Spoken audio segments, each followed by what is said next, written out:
What's going on YouTube? This is Deke back for part two of my Wonderkids kind of preview of who I'm interested in, things like that. Thanks for watching the first one. If you want to go back for my goalkeepers, today we're going to talk about center backs. Usually, some will be center backs or kind of left back, right back kind of thing. But I'm going to kind of break it up into center backs today, and then we'll go into your typical wing backs in the next video. So these are just kind of Wonder Kids that I have together. You can see the first one. I have 9. One that I've bought already, and then the others are kind of, I'm seeing if they fit my teams, but they're definitely ones I'm watching for the future. So let's start with Damian Fernandez first. So he plays for Vélez Sarsfield out of the Argentinian Superliga. So he has started the 2 of the last 3 matches, and I really think he's going to break through into the squad and start getting that. So he has played 6 starts so far. His price is where it's at. So I bought one, as you can see here. I bought the last one. So yeah, 0.007 ETH. Very cheap. Cheap entry. And I think that his value is only going to go up. I mean, can't really go down too much further. But I think it's a cheap entry. If you take a look at his rares, he doesn't really fit in my rare under 23s yet. I have Lee Han Baum, but I might, that's cheap price. I might get in at that as well. So that's my first guy. That's the only one I've bought from these center backs. The rest I'm very interested in, especially as time goes on, see where ETH price goes. But I do have a balance that I want to get spending pretty soon, so I will make some buys and clean up the team a little bit. So that's my first one, kind of an under the radar guy, hopefully under the radar guy that works out for me. Second one, so we have Badia Shiel from Monaco. He's a stud, so I'm sure you've heard of him. His price is 0.154 ETH is the floor price, but he's going for a little bit less than that. No, he's not. His last 3 about that. So if you can see from his graph here, when he's in the squad, 30 starts, he's a stud. So if we just take a look at just starts, yeah, he had a couple stinkers out here, but if you take a look at this range, he did really well at the end of the year there. 100, 64, 64, 80. A really solid end of the year. He is probably going to be in my under 23 squad. Probably not going to be able to get up to a rare, I don't think. But I think in my limited under 23s, I think he's going to stick in there with Vandevort for me at the moment. So I'm kind of looking that way. He would be my number 1 buy as far as all these guys who I'm probably going to get. Next up is Morato from Benfica. So he is a pretty cheap entry, 0.0489 ETH. And if you can see here, he didn't play a whole lot, but again, Benfica is a deep squad. He's 20, just turning 21 here in 10 days as of recording. So 14 starts. Let's take a look at just his starts. As you can see from these starts, whenever he does start in this lineup, he is scoring very well. So pretty much 40 and higher.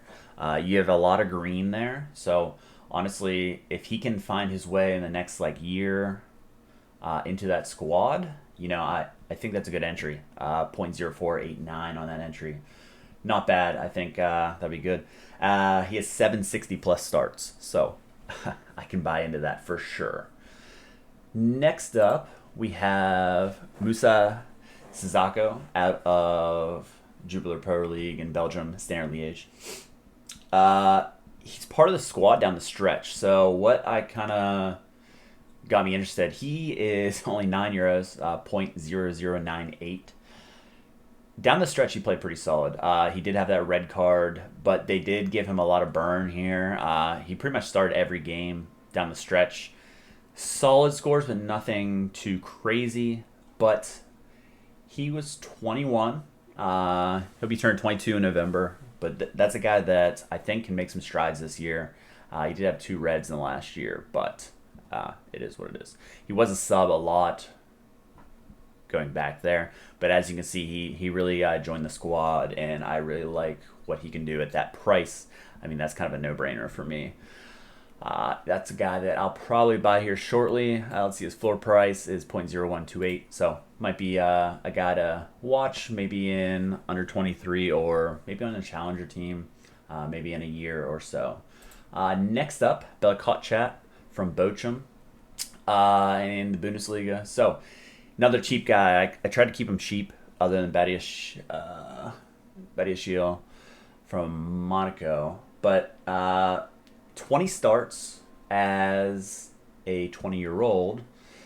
And let's just take a look at his starts here. So pretty solid. He doesn't have the upside. He had that 92 way back here, but he pretty solid guy. If you play Football Manager, he's been like a Wonderkid forever in that. I like him as a guy that can be like a cash game kind of type where he's not going to have that upside to win something crazy, but maybe if you have a threshold team, might be a guy that especially next year maybe put up some better numbers. Not really sold on buying him, but that's a guy that I wouldn't hate. Next up from Sochi, Danila Prokin from Russia. Another pretty cheap guy. His floor price is 0.023. Guy from Sochi. Taking a look at his kind of stats down the line, he had these 3 stars, but Sochi was unbelievable last year. They got second in the league, kind of out of nowhere in my opinion.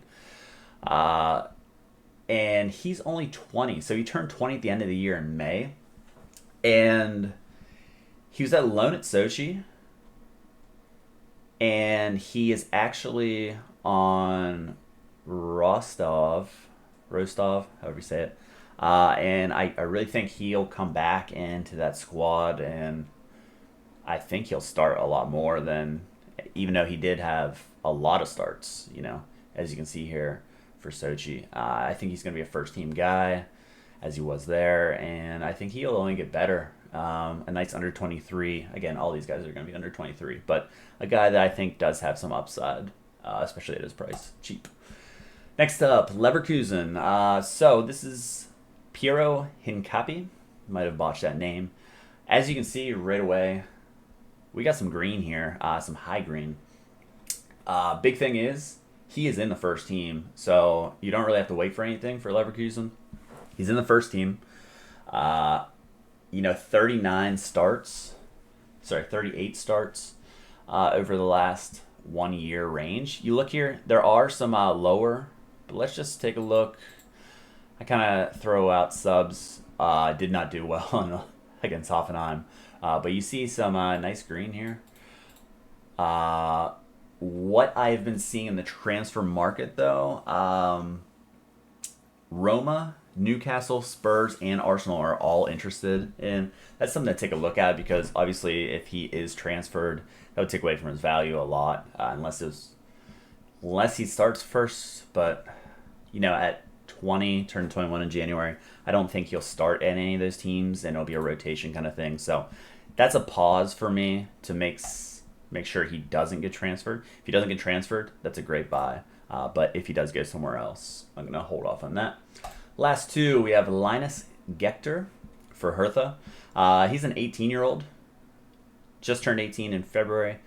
6 starts so far, and 7 subs as an 18-year-old for Hertha. So he has Bundesliga experience at that age, which is awesome. So let's see this. So he's only going for 0.0197 his floor price. As you can see, a 1.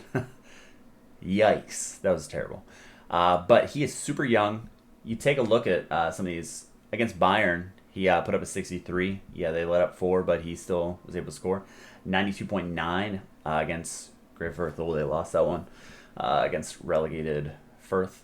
But, he scored. And then 2 other saved goals, if you will. And then subpar, but, he's a young guy. I really think he might attract some interest from others. But that's a guy to definitely keep your eye on at center back. And then the last one for Bashikshashir is Ravil Tagir. So he is 19 years old, just turned 19. He's a guy that is only 12 euros right now. Let's check out his scores. He has 7 starts as an 18-year-old last year. If we take a look at his starts, whenever he did start, he's a stud. For the Turkish league, Başakşehir, I have trouble saying that, is a stud team at times. In the run, whenever he was in the lineup, he didn't do that well. But if you take a look at the entirety, they had a really good streak to end the year. He was on the bench or out. I'm not sure if there's an injury here, and then he missed a few games, and then he was back in. I think it was an injury at the end there, but that's another guy to watch. I think it's worth maybe taking a look at him. If he does get in first team and get in some more reps, he'll probably get some decent run, and I really like what he can do as far as putting up some points at a cheap entry point. So basically my thing is maybe one high price guy, the rest pretty much dumpster diving, because I think that you can really get some value out of these guys. And then maybe if you have some extra ETH and you want to sit on these guys for a year or two, I really think that prices are going to go up on them naturally, especially with more time in the squad. So hopefully give you some nice bargains that, again, not financial advice, but kind of where I'm looking personally. If you guys like the videos, give me a like. I'd love it if you guys subscribe. Thanks again for watching. The next episode, maybe in a day or two, I'll do our right backs and left backs, and then we'll get into the midfield and then forward. So this is going to be maybe like a 10 video series. This is part 2. Again, appreciate it. I'm Deke, and signing out. See ya.